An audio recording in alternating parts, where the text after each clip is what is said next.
Well, when the time allows you to go, go. Because Lebanon is probably the only country in the Middle East today that still can be called a Christian country. And the Christians there are mostly Maronites. And the Maronites are under the Vatican.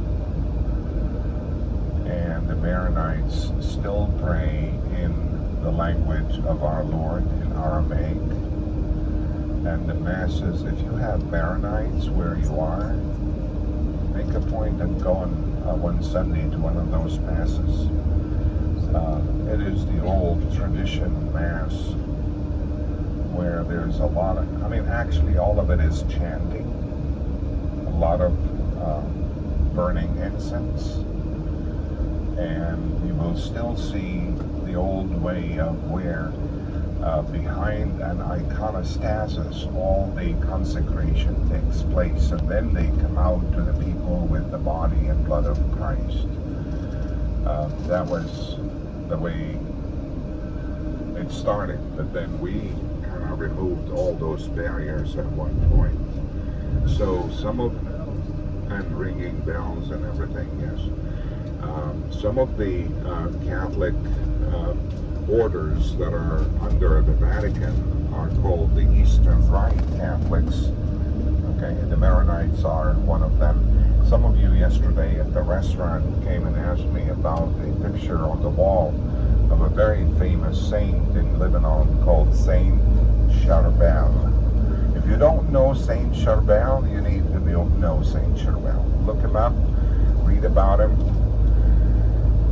I have been privileged and blessed enough to visit Lebanon 5 years ago.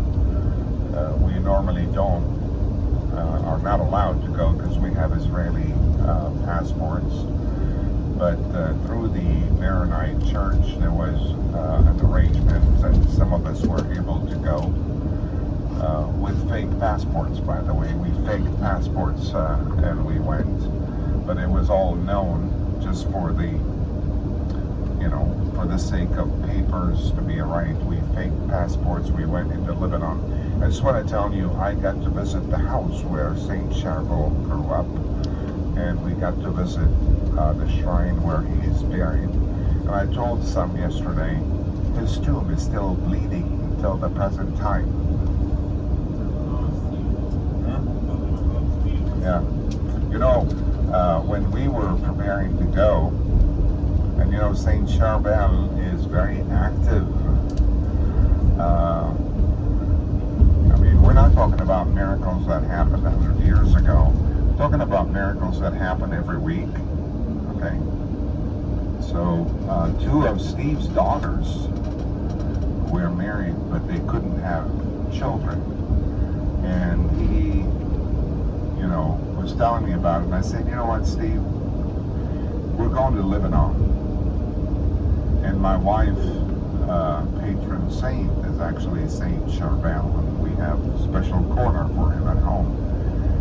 And she said to me, ask Steve and Janet to give you photos of their two daughters.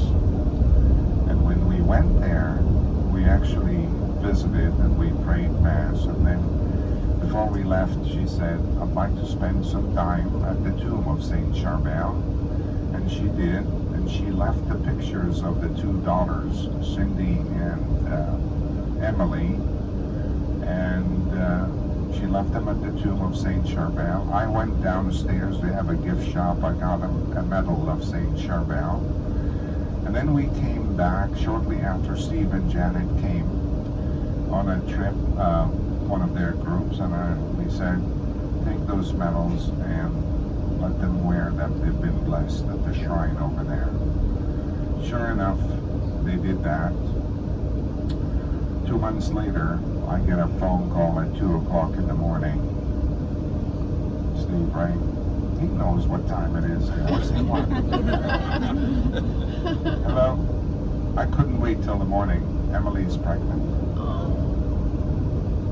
2 weeks later, she's pregnant. Each have 3 kids now. I mean, one of them was not even allowed to get pregnant. That would have been danger to her life.